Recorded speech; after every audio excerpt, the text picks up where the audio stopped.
এই ভরা বৃষ্টির মধ্যে যদি বিকালবেলাতে এরকম পেঁয়াজি আর উচ্ছে পাতার বড়া হয় তাহলে তো বেশ জমেই গেল। আর এই উচ্ছে পাতার বড়া যারা তেতো পছন্দ করে তারা অবশ্যই পছন্দ করবে, আর যারা আমার মতো পছন্দ করে না তারা কিন্তু করবে না। এই উচ্ছে পাতাগুলো কিন্তু আমাদেরই ব্যালকনির গাছেতে উচ্ছে পাতাগুলোকে ছিঁড়ে মামুনি কিন্তু বড়া করেছিল।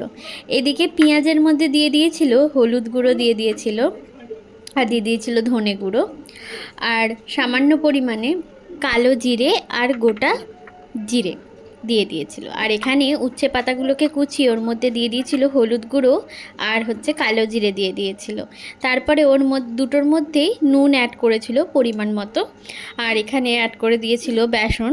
যতটা পরিমাণে রাখতে চাইছো তোমরা, আমরা এখানে খুব একটা বেসন ইউজ করিনি বেশি করে কোটিং না দেওয়ার জন্য। আর কিন্তু চালের গুঁড়ি অ্যাড করা হয়েছিল, এটা কিন্তু কোনো রকম কর্নফ্লাওয়ার নয়, এটা কিন্তু চালের গুঁড়ি অ্যাড করেছিল মামনি।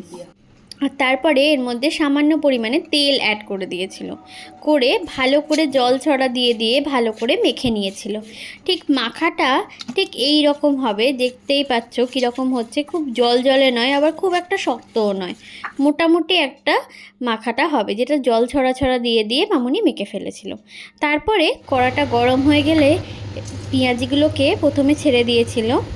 তারপরে পেঁয়াজিগুলো ছাড়া হয়ে গেলে তারপর পেঁয়াজিগুলোকে উল্টে পাল্টে ভালো করে লাল করে ভেজে নিয়েছিল মামুনি।